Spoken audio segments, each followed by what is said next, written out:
Well, if you notice in the bulletin, I will not get through Acts today. I was hoping that I was going to try to do that, but once I got studying and I knew how I would get sidetracked on small issues, or not small issues, but issues that would take me away, we weren't going to do it. So I just said, we're just going to do a few verses.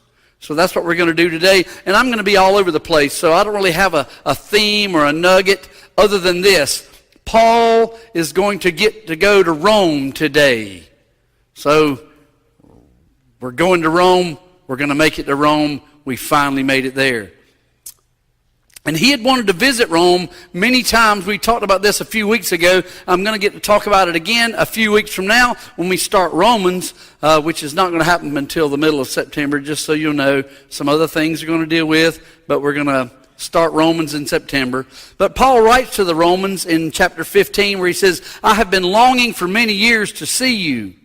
I plan to do so when I go to Spain. I hope to visit you while passing through and to have you assist me on my journey there after I have enjoyed your company for a while. He planned to go to Rome and have the Roman church support him and help him as a sending station as he goes to uncharted territories, Spain, places where the gospel had not been before. That's what Paul wanted to do. Now, he didn't know he was going to get to Rome by way of having to go to Caesar in trial, but he's planning to go to Rome. He's been wanting to go there for a long time. That's where he's going. He also writes in Romans chapter 1, or verse 28, chapter 15, after I have completed this task, after I go in to visit you, and made sure that you have received this fruit, they have received, he's going to take some money to Jerusalem church. After they have received this fruit, I will go to Spain and visit you on the way. That's what he's going to do. That's really Paul's plan the whole time. I'm going to go to Spain, I'm going to evangelize and do missions work in Spain and bring the gospel to the people there, and Rome is going to help him as he gets there. And this was his desire, and this was his prayer the whole time. He says in chapter 1, I pray that now at last by God's will, the way may be open for me to come to you. I long to see you so that I may impart to you some spiritual gift to make you strong. Now, he writes this to the Romans about 3 years earlier, a little over 3 years earlier than the present episode we're in on the island of Malta. That's where he's at now. We've been spending the winter in Malta because we had a shipwreck and we had nowhere else to go. And the people in Malta were very nice to us and let us stay there and took care of us for 3 months and gave us everything, all kinds of stuff. And he's in, if you go to Acts chapter 20, that's where he's at when he, verse 3, when he writes to the book of Romans. But he had been planning and thinking about going to visit them a lot. A lot. He's going to go to Rome. He wants to go to Rome. He's been planning to go to Rome. He desires to go to Rome. And he's been praying to go to Rome for a long time. In Acts 19, it says, after all this happened, after the big riot in Ephesus, Paul decided to go to Jerusalem, passing through Macedonia and Achaia. And he says, quote, after I have been there, he said, I must visit Rome also. And this episode, when he's in Jerusalem and he's been arrested by the Romans there because there was a big riot in Jerusalem and they were going to kill him. And he has to go stand before the Sanhedrin and he thwarts their plans. Acts 23 verse 11 says, the following night the Lord stood near Paul and said, take courage, as you have testified about me in Jerusalem, so you must also testify in Rome. So here it is. The winter is now over. We've been in Malta for three months, in Malta there, which you'll say in the next verse we're going to read. We've been in Malta for 3 months. Here it is. The winter is over and the wait is over. It's time to go for the last few hops over to Rome. That's where we're going, and we're there now.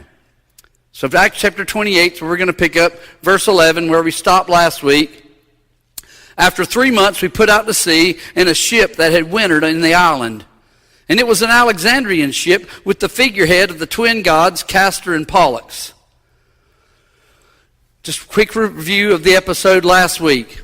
They got shipwrecked in a bay there in a little bitty small cove with a beach. They got shipwrecked on a sandbar in Malta. The islanders were very kind to them, built them a fire. You had the whole episode where Paul got bit by a poisonous snake. The islanders thought he was going to die. He didn't die. Now they thought he was going to receive justice, but he didn't die. So now they think he's a god. He heals the chief's father of dysentery and fever. And then he heals everybody on the island.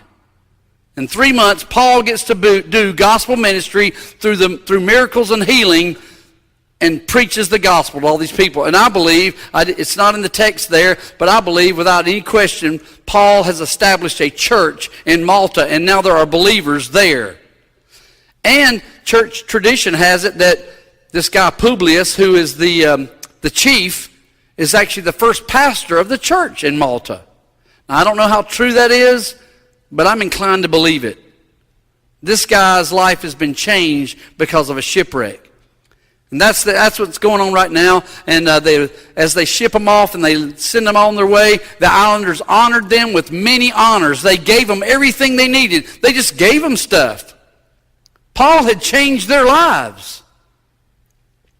So no doubt you also have, during the winter months there in Malta, Julius, the Roman centurion, who's a smart fella, and he's doing his job. No doubt he researched all the ships that were stuck there in the harbor as well for the winter, who made it to Malta before the deadline when safe sailing is over. You can't sail very safely in the Mediterranean past September 15th. These are guys who probably stopped off there. Here's a nice harbor. Let's stay for the winter. Julius went and found all those captains and said, where are you going after the spring comes? Research them, book passage, at least for the prisoners. Now, I don't know if he booked passage for everybody. That's not his responsibility, but his responsibility is for the prisoners who he is taking to Rome. So that's who he books the ship for. And I don't even know if he was trying to find a ride for everybody. But anyway, there's another Alexandrian ship in the port, probably just like the one they wrecked, and it was a grain ship just like the one they wrecked. And there's an interesting detail in this verse that intrigued me, and I just can't stop. I have to chase it. So I'll apologize ahead of time why I have to chase it. It interests me that Luke put it in there.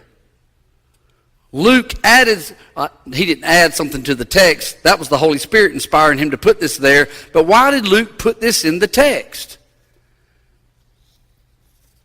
Well, before I get to the text, I just want to do some theology for a second.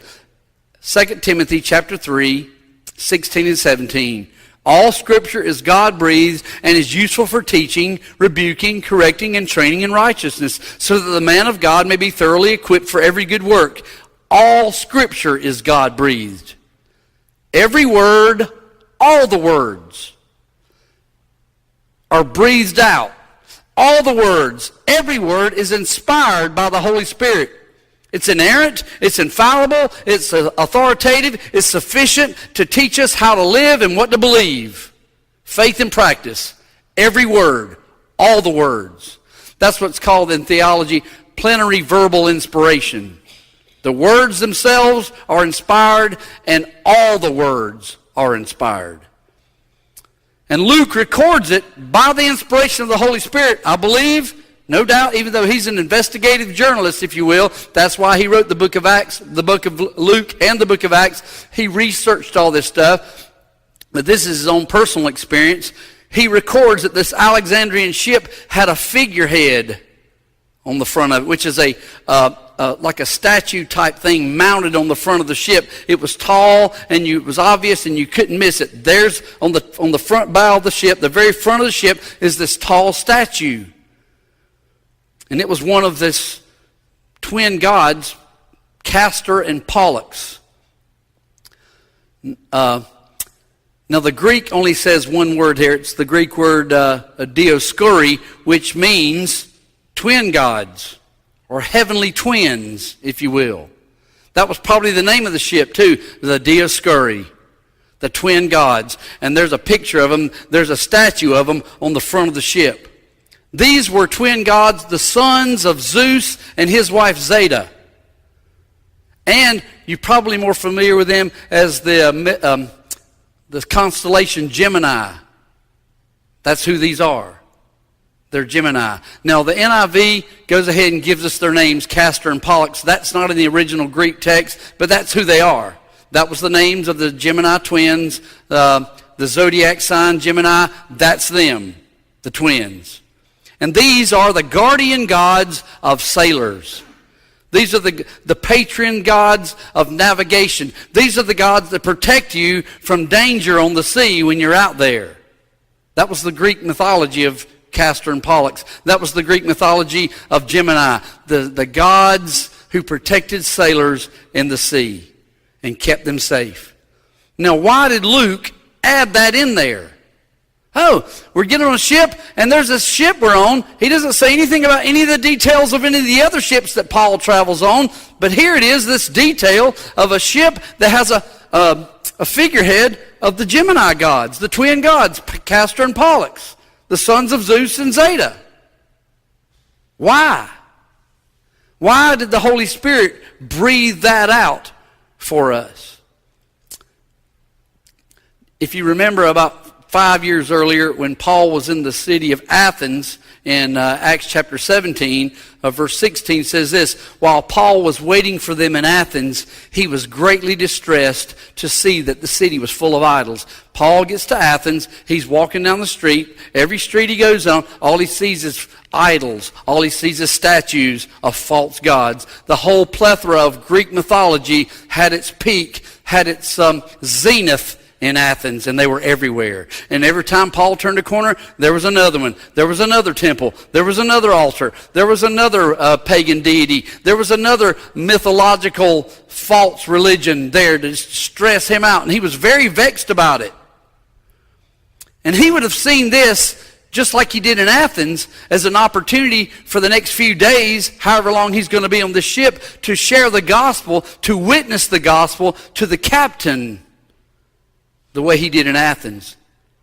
And in Athens, it goes like this. He's stressed out that he sees the city full of idols. I mean, he's really upset inside. But he doesn't start a boycott and says, I'm going to not go to Athens anymore. It says, verse 17, he reasoned in the synagogue with the Jews and the God-fearing Greeks, which is obvious. You're a Jew, you go to the synagogue, you preach the Jesus from the scriptures, the Old Testament to them, try to prove that Jesus is the Christ. That's what you do to the Jews in the synagogues. But as well as in the marketplace, day by day with those who happen to be there. He goes to the marketplace where people are buying and selling stuff, where all kinds of things are happening, where there's a crowd of people, just sets him up a little soapbox and starts preaching and reasoning with people, trying to get them to see that their way of idolatry is not the true way. Jesus is the true way. That's what takes him with these philosophers, and they take him up to the Areopagus where they has the Acts 17 sermon. Remember that? Now, I don't know why Luke added this in the text. And none of the commentators I read knows why Luke added this into the text. Why are the twin gods in there? Why are Castor and Pollux on the figurehead had to be mentioned in this on this boat ride? Now, I think, this is my own view, if you prove me wrong, I won't dispute you. But I really do think this. I think Luke put it in there for us to infer, just like Paul's passion for the gospel in Athens, where Greek gods and false religions and false idols are everywhere, that Paul would use this as a springboard to evangelize somebody on a ship. We're probably not even going to be on there for more than a few days. Opportunity is everywhere. I mean, really, if you're Paul, there's an opportunity to share Christ with anybody, anywhere. Those two twin brothers, those two twin gods, those guys are a perfect opportunity for Paul. In fact, that ought to be the way we think. Any opportunity you see to share Christ, it doesn't matter what it is, it might turn out to be something pagan, and there's a door for you to open and go through and tell the gospel to somebody. That's what Paul did. That's why I think Luke puts it in here. I believe it was something like this. He goes up to the captain and says, hey, man, I'm Paul. I see you got Castor and Pollux up there on your ship. Let me tell you about the shipwreck we were in just a few months ago. You're not going to believe this. Castor and Pollux were nowhere around. They didn't save us one bit. Aren't they supposed to be the gods that help sailors not crash? Where were they? Let me tell you about the God who spared every single one of our lives. We were on the ship for 2 weeks in a hurricane. 2 weeks in a terrible storm. We knew we were going to die. It was over. But God spared us. Something like that. And it was for the gospel's sake. He started telling this guy about Jesus Christ. That's why we're going to Rome in the first place. I've got to stand trial before Caesar to tell them about the gospel. That's why we're here. How about that, Mr. Captain? I think that's probably something that went on the ship. That's why Luke put that in there. That's why the Holy Spirit inspired that. Now, I just couldn't help going there. Be honest with you, I couldn't help going there. I spent 10 minutes going there. But that's why Paul put that. That's why Luke puts it there. Paul is not going to let this opportunity to share with a ship captain who's an idolater get away from him. And I love it. I think that's pretty much that's what I think it is. It might not be, but that's what I think. Nobody else knows either. The super genius fellows I read, none of them knew. Well, let's keep going. Verse 12. We put in at Syracuse and stayed there 3 days, and from there we set sail and arrived at Rhegium. Syracuse is a port in Sicily. Now we've passed from Malta about 80 miles up to Sicily. And the port there at Syracuse is on the east side of the city, of the island. Had to get my act together here. And if you're in a ship traveling about 4 or 5 miles an hour, you're probably going to get there in about a day. They're traveling 80 miles. And surely enough time for Paul to have a conversation with the ship captain. And 3 days they stayed there, likely to load and unload some new cargo. I don't know if that was on the docket, if that was on the agenda they had, but they were there for 3 days. Likely it was something like this. The weather still was not an ideal situation. We're now just at the very late part of winter, maybe the early part of spring. You're not having ideal weather conditions yet to be sailing. Just to get the 80 miles from Malta to Syracuse might have been stressful. I'm not exactly sure about that, but you want at least the next leg you make to take 1 day. You don't want to be on the ocean more than 2 days. Really, you don't. So they wait, and they take another 70-mile trip to Rhegium, directly across the Straits of Messina, which is on the very south tip. You know how Italy looks like a boot? This is on the very toe of the boot. I'll have a map for you in a little bit. That's where they are. And by the way, too, this is interesting. The patron god for the city of Rhegium is Dioscuri, the twin gods, the twin brothers. That's who the patron god of Rhegium is. But we're in Italy now. We're not on the sea anymore. We're in. If worst came to worst, we can walk the rest of the way. We're in Italy. We're getting closer and closer. Verse 13, the next day a south wind came up, and on the following day we reached Puteoli. You know that girl that on the Cooking Network, she's Italian. What's her name? She'll be saying like, we had hamburgers for lunch, but for dinner we had, and then she'll have some Italian dish, and she says it like she's an Italian. Like, Puteoli. Anyway, that's where they went. They're in Puteoli. This is cool. A south wind starts to blow, and it means smooth sailing. So we get on the sea, and we go 182 miles in just 2 days. Now we're traveling faster. We have better sailing conditions, and it's good to get there.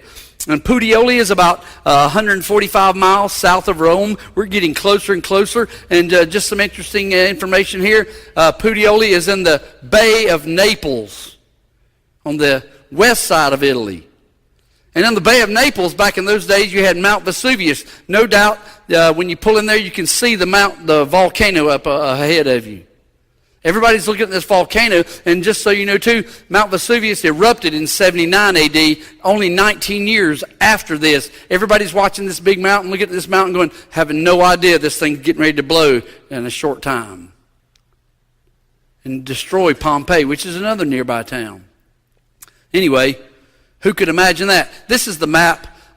They're in Malta there on the south. Then they go up to Syracuse and then up the side of Sicily and land at Rhegium. And now they go along the east side of Puteoli, of Italy to Puteoli. Yeah, whoever's doing that thing, that's it. Way to go, Nick. Right up there.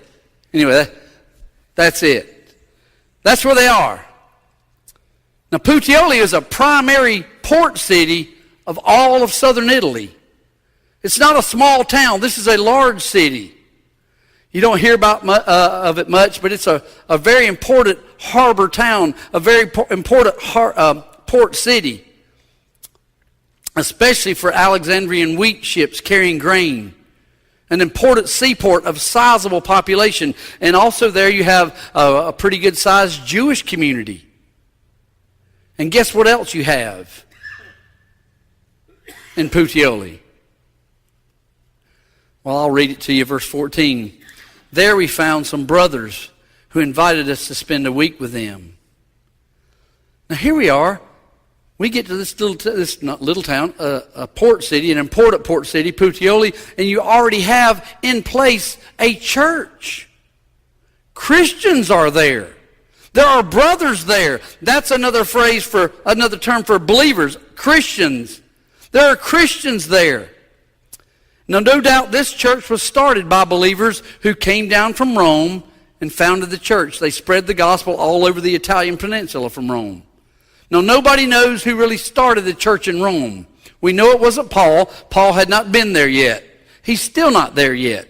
So it wasn't Paul. Some scholars think it was founded about 50 AD, 10 years earlier, by converts who were saved on the day of Pentecost, who were from Rome and went back and started a church. That's possible. That's as good a guess as anybody else's. I don't have a dispute with that. But you have some clues like this. In the book of Romans, Paul asks the Romans to greet certain people. By the way, too, he doesn't mention Peter in the book of Romans. And if you think that Peter started the church in Rome, it would be strange that Paul would write the book of Romans to the Romans and not mention Peter's name at all. Especially in the part where he says, greet these people. He says, greet Priscilla and Aquila, my fellow workers in Christ Jesus. They risked their lives for me. Not only I, but all of the churches of the Gentiles are grateful to them. Greet also the church that meets in their house. Now remember, Paul wrote the book of Romans a little over 3 years earlier than this. All right? And already there is a church that meets in Priscilla and Aquila's house in Rome. No, I'm not going to go through the whole thing, but just these were friends of Paul's. They were Jews from the city of Rome, and they were banished because Claudius, the emperor, kicked all the Jews out. And so Paul met them in Corinth in chapter 18 of Acts. 18 verses 1 and 3. He taught them. He worked with them as tent makers. And then they went with him to Ephesus. And then he went on back to Jerusalem, and then they stayed in Ephesus. That's where they met this guy named Apollos, who had some discrepancies in his teaching, and they trained him. They taught him. They gave him a more full understanding of the gospel. So these are very well-trained Christians, and they were trained by Paul. And they're in Rome with a church meeting in their house before Paul wrote the book of Romans. 3 years earlier. Now, Corinth was about 5 years earlier. The book of Romans was about 3 years earlier. So, somehow, I don't know how Priscilla and Aquila got out of Ephesus, but they left Ephesus, went back to Rome, and no doubt in my mind, they started a church. That's what I think. I wouldn't be surprised one bit to find out if they're the ones that started the church in Rome 5 years earlier. Possible. I can't prove it. I wouldn't even argue with you if you gave me something else. That's just what I think. But that's why he says to greet them. They're in Rome. Greet my friends, Priscilla and Aquila. They helped me in their house. No, I love this part. I'm going to preach for a minute. This is the nature of the gospel, is that it is supposed to spread. The gospel does not stay static in a place. It's dynamic. It moves out. It impacts and changes the lives of those who it reaches, and it changes them and those who believe it. Those who are saved by the gospel, the good news of Jesus Christ dying on a cross, satisfying the wrath of God, and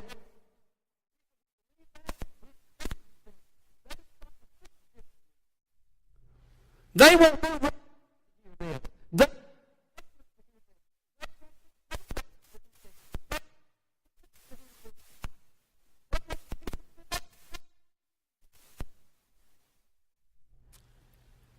Paul writes to them in Romans 1, first, I thank my God through Jesus Christ for all of you. Why?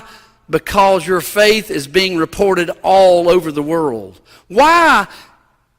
In the book of Romans, which he wrote 3 years earlier, from Corinth, where he says, greet Priscilla and Aquila. Oh, can't wait till I get to come see y'all. That letter, that same letter. Why is it that he's saying, your faith has been reported all over the world?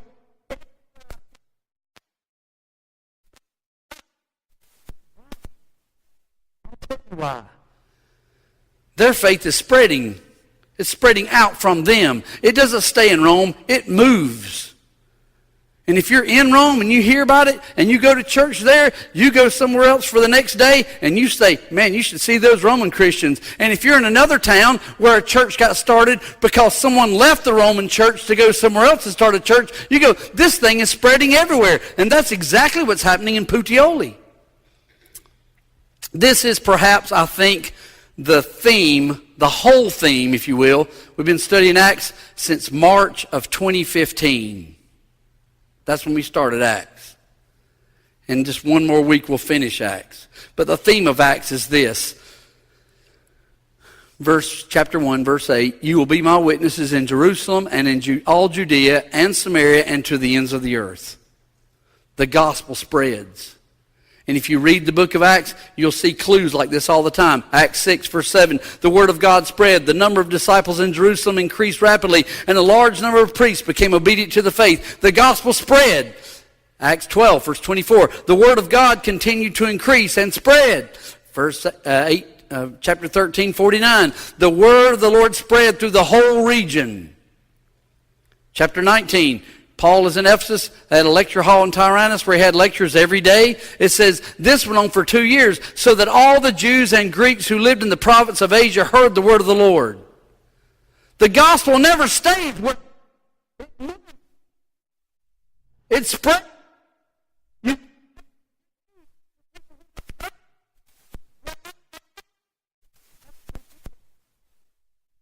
That's what they did. And now the word of the Lord is in Puteoli. Before Paul even got there. I think stuff like this, and I have to be honest with you and be fair to everybody. I'm making it sound like this is supposed to be easy. I think it's more difficult now than ever. We live in what's called a post-Christian society. Nobody even knows what they believe about anything anymore. And everyone's inoculated to the gospel because they've heard it so many times. Basically, they've heard many times false ideas about Jesus. So you say the name Jesus, 50 things popped up in their head, and every one of them's wrong. So it's hard to spread the gospel in a culture like ours. It really is hard. So you have a little bit of, I won't say a fudge, but you have a little bit of understanding. It's not easy. But back in that world, everything was superstitious, Greek mythology, gods everywhere, gods for everything. So you could come in with Jesus and it was something new. new stuff. But no matter, either way, God is the one who opens the heart to receive the message. And so we have to be faithful, like the early church, to spread the message. Even if it is difficult, you spread the message, you tell the gospel, you tell the good news, you share Christ with somebody else. God will be the one who opens their eyes and lets them see, lets them hear. Anyway, there's a church in Puteoli, and somehow they found Paul. Or, I'd rather say, somehow Paul found them. They didn't know he was coming. They have no reason to go at the harbor every day and look and say, I wonder if Paul's going to make it here today. They had no idea he was coming. Here's my guess of what happened. Luke and Aristarchus probably got sent on an investigation mission, and he found them. And it wouldn't take long for two Christians looking for some other Christians in a town like that. Is there people who believe in Jesus around this town? Yeah, we know some of those guys. They're down the street over there. Go knock on their door. And that's what they did. That's what I think they did. And so they go find some other believers in town. And when you get to a town on vacation, when you get to a town on business, when you get to a town on shore leave, when you get to a town of a delayed stayover, it doesn't really matter what the reason you're where you are, what do? Now, let me preach again for a second. Here's what you do. You find a church and you enjoy the company and the fellowship of the saints in that church. That's what you do. That's what you do. You enjoy the fellowship of the saints. Other people believe in Jesus too. They're just not where you live. And if you're where they...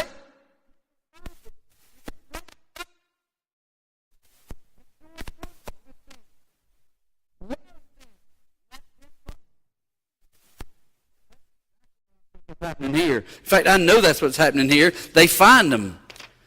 And I'll bet these brothers in Puteoli probably maybe even had a copy of the book of Romans that Paul wrote 3 years early, and someone wrote a copy and sent it down there for them. And they went, hey, this is the guy. Hey, write this down. Let's write.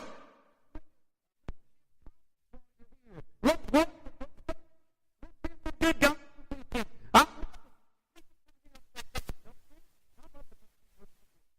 For vacation. And you know what they do on Sunday when they come to church, come to the beach for vacation? Go put their toes in the sand? No, a lot of people want to find the church. And they come here. I dig it. I love it. It's almost like then you go meet them and you talk to them. It's like your cousin that you hadn't seen in 20 years. It's like, wow, that's my brother. Y'all know what I'm talking about. You see them every week almost. It's really lovely.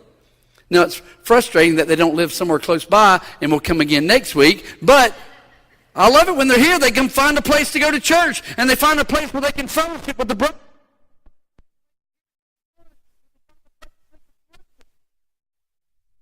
That's what Paul and them did. Now, real quickly, let me chase another rabbit. Where's Julius, the Roman centurion? Anyone ever think about that? We lost him, didn't we? Because remember, at the beginning of the journey, Paul is a prisoner. Paul is not a free man. Julius can't just say, hey, Paul, you go hang out with your friends. Meet us in Rome in a week. He can't do that. So where is he? Back in Acts 27, it says that at the beginning of this whole journey, about 5 months earlier, the next day we landed at Sidon, and Julius, in kindness to Paul, allowed him to go to his friends so they might provide for his needs. So Julius already has this really hardcore, favorable attitude toward Paul. Now, Paul has saved his life and everybody's lives on the ship. Julius really likes Paul now, I'm sure of it. And many scholars think that Julius had other official business in Puteoli before he could go to Rome. Business that would have lasted a whole week. I'm not sure about that. I don't disagree with it, but I'm not sure. But it would not be fair to assume that he just lets Paul go for a week and then says, meet us in Rome. I don't think that either. But I do think this. I really think it. It's not in the text, and like I said before, if it's not in the text and you want to argue with me, I'll let you win. But I think Julius, over the course of the winter, may have become a believer himself. I wouldn't doubt it. I hope to see him in glory around the throne singing in Latin. And he might have said, hey, we're here. There's a church. I've never seen a Christian church before. This is what these people are? These are the people you hang with, Paul? I want to go meet them too. Let's go hang out. Why don't we just stay for a week? Everybody, week shore leave. I'm going to go hang with Paul. I'm not sure, but that's what I think might have been the case. And even if it's not the case, I know Julius had a strong, favorable attitude toward Paul, and he probably, at worst case scenario, said, Paul, I've got other things to do. Go hang out with them. I'll see you next week. And so Paul and Luke and Aristarchus and maybe some of the other guys that were on the ship went and assembled with the Christian brothers, went and hung out with the Christians, went and spent time with the brothers and enjoyed the fellowship, enjoyed the worship, enjoyed the teaching. And they had a little mini conference. I call it a conference. Who's the teacher? Paul. For a week.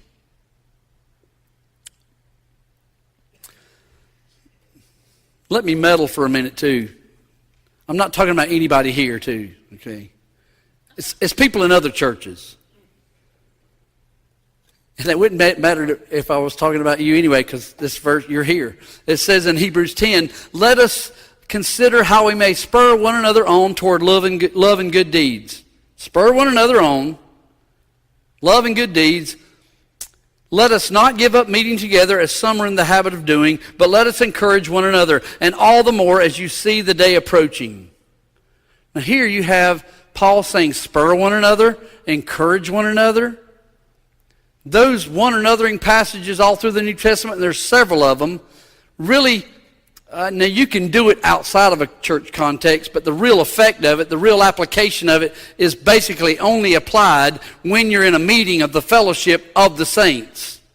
You can't encourage one another if you don't see one another. You can't spur one another on to love and good deeds if you're not around one another. Now, I'm not talking about just going to church. That is good. I'm glad you're here. I love to see all of your faces. It turns me on. I'll say some more about that in a minute. But I'm talking about something like what happened in Puteoli for that week. Now, this would take a book or a series of sermons to actually uncover. I think it's all in there. But Paul's habit was every time he went somewhere, he found the Christians, he found the brothers, he found the church, he found those who believed in Jesus Christ, and he hung out with them and he worshiped with them.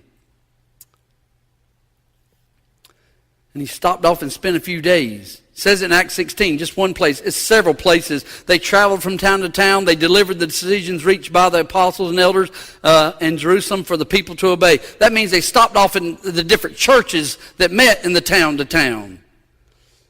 So the churches were strengthened in their faith and grew daily in numbers. Paul went and hung out with Christians when he was out of town. Paul went and hung out with Christians when he was there. He went to spend time with the churches. He spent time with the believers. He spent time with them, teaching them, encouraging them so they would grow. Now, I know, we live in a super, hyper busy, crazy world. Our world is busy every day.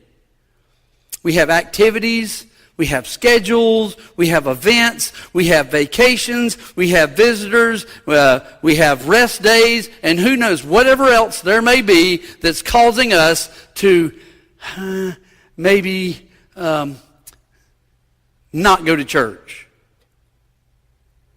I get it. I really do get it. It's busy. Now, people like me, I couldn't sleep in late if you paid me. I wake up at 5:30 and didn't even set my alarm. I don't know why. But other people just find a reason to sleep in late and miss church. I mean, we start at 11. How late do you sleep? But I read an article not too long ago, and I have preacher friends who have other churches, and it's always them, it's never us. But I'll tell you, there are many Christians nowadays, serious Christians, sound Christians, I mean true believers. I don't mean nominal Christians who are on the edge of really whether you can't tell if they believe or not. I mean people who really do believe. I believe they're believers. Church members even, who go only to church twice a month. There are people like that. There's a whole article on that. It used to be twice a year, Easter and Christmas. Then it was like, then they had called a twice, or you went on Sunday morning and Sunday night. Then a lot of churches didn't have Sunday night, so you went twice a week, on Sunday morning and Wednesday night. And then now it's twice a month. That's out there. That really is an article out there. I read that. And I wonder how much of even that twice a month is there to spur one another on toward love and good works. I wonder how much of that fellowship is really to encourage one another as you see the day approaching. Keep the faith. You can't do that if you're not here. You can't do that if you come up with all kinds of reasons not to be around. You ought to be around as much as you can. The brothers in Puteoli they had church with Paul for 7 days. So it was a conference. And I think Julius went there too. So, verse 14, we came to Rome. Luke summarizes the whole thing this way. And so, the whole trip, all the way from Caesarea till now, we got to Rome. Now, Paul is technically not in Rome yet, but that's a summary statement. Representative of Rome being the vicinity, the region we're in. We're getting to Rome, we're in Rome. And this is the culmination of the book of Acts. We get to Rome. We made it to Rome. We're in Rome. I can imagine Paul's excitement. This is what he's been into all this time. I mean, we're there. And it's even better than that. Look, there's a great detail about this very last leg of the trip. I just want to read it to you and give you another map and tell you a couple of things, and we'll be done. Acts 28:15. The brothers there had heard that we were coming, and they traveled as far as the Forum of Appius and the 3 taverns to meet us. At the sight of these men, Paul thanked God and was encouraged. Here's our map. You got your little pointer. There you go. You see right there? Forum of Appia and 3 taverns. The Forum of Appia is about 40 miles from Rome. 3 taverns is about 30 miles from Rome. Someone during the week sent a runner, and the runner went all the way up there, 145 miles to Rome to say, hey, Paul's in Puteoli. He's supposed to be coming up here in about a week. He's got 7 days. We're going to meet him in 7 days.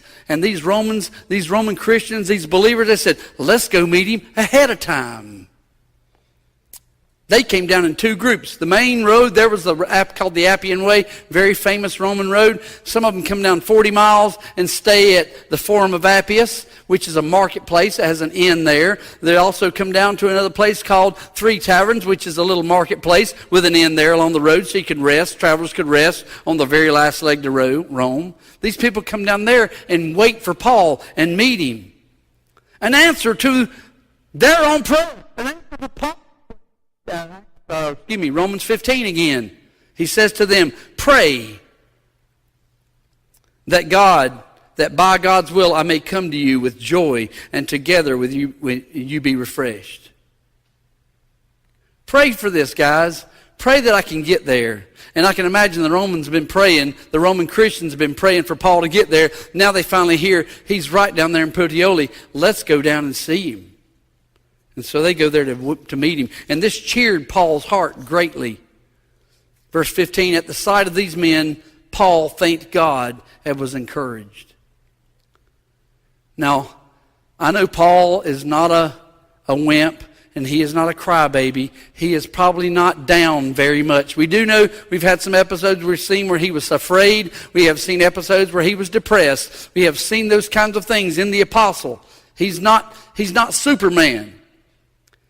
And he didn't have but I don't think he had too many days like this. But to be honest, the last 2.5 years, as a prisoner, waiting, and you don't get to see very much fruit of your labor. You don't get to see a whole lot of fruit of your ministry. You're in jail, waiting.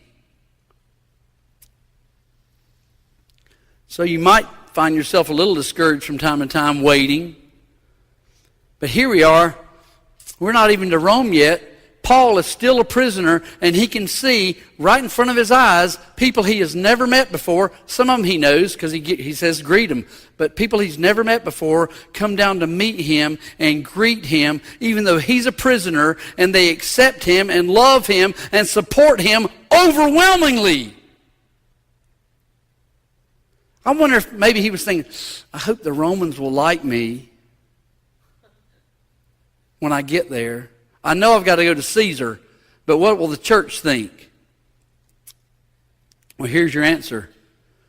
They love him, and he's thankful to God for the reception as a powerful evidence of the grace of God, of the gospel to them. And some of it is his ministry. I know he didn't start the church, but if Priscilla and Aquila did, they are his converts. He led them to Christ. And at least the Roman Christians now have had the book of Romans for 3 years to read every day. And now Paul gets to see the fruit of that ministry up close, impersonal, people he's never seen, and he has impacted their life, and it's very encouraging to him. Let me just say this, and then I'm almost done. Do you know how much it encourages a pastor when you show up? When you show up, give me a high five, a hug, however you want to love on me. I love it. And just encourage him and say, I'm glad to see you, Pastor. You mean something to me. I love it. Do you know what that means? I mean, I'm being self-serving here. I apologize. But you know how much that means when you love me and encourage me and support me and let me know that you love me? That you like your pastor? That you like him? That you're glad he's your pastor?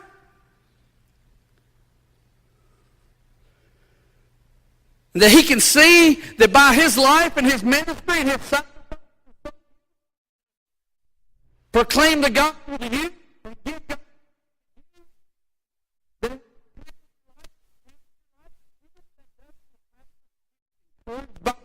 Stuff.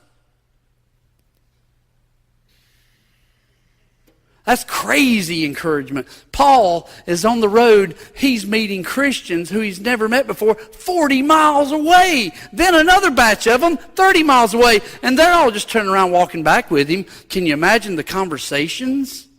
Walking down the road. His heart is full.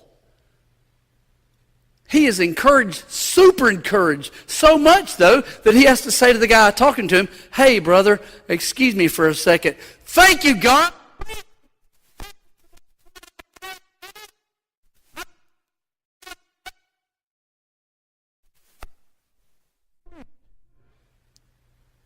That's what's happening here. And then everyone just goes back to Rome with him. They have church on the road to Rome for 40 miles, 30 miles. How long did it take to walk 30 miles? All day. Anyway, we're done. Verse 16, when we got to Rome, Paul was allowed to live by himself with a soldier to guard him. Everybody knows Paul's innocent. Julius knows and reported Paul's example to his superiors when they got to Rome. Man, you wouldn't believe this guy Paul. If it weren't for him, we'd all be dead. He's innocent. They got Festus's letter still. Here's his letter from Festus. We got saved from the crash. Festus writes a good report about Paul. Paul's really a good fella. We know that he's innocent, and his appeal to Caesar is really what he wants here for. So he's not a flight risk, and he's not going to be a threat to anybody in Rome. He doesn't need to be in prison, just a duty guard to keep him company through the day. By the way, how would you like to be that guard? Whatever the rotation was, whatever the shift, your shift came up, and you had to go watch Paul at his apartment. In fact, Acts 28 verse 30 says he was an apartment, a rented apartment. He got to stay in his own apartment. But anyway, we made it to Rome. We're in Rome now. Now that's why I didn't finish the book of Acts today. All that stuff is in that text. And I hope God, by His grace, has applied it into your soul so that you'll be active in seeking out fellowship, ministry, encouraging words with the saints. That you'll be active in finding opportunities to share Christ with anybody over any two-headed statue that might be out there. That kind of stuff. Let's pray. Father God, I do thank you for your word. I thank you for the opportunity to proclaim it and share it today. I thank you for the saints that you have brought here with me to hear it. And Father, I pray for them that you will be gracious to them and change their lives. Give them grace that they may live the way you want them to live and grow the way you want them to grow and be strengthened in their faith the way you want them to be strengthened. And that we will all grow together in love and encouragement and be what you want us to be as a church. Father, be glorified and honored here for Jesus' sake and for His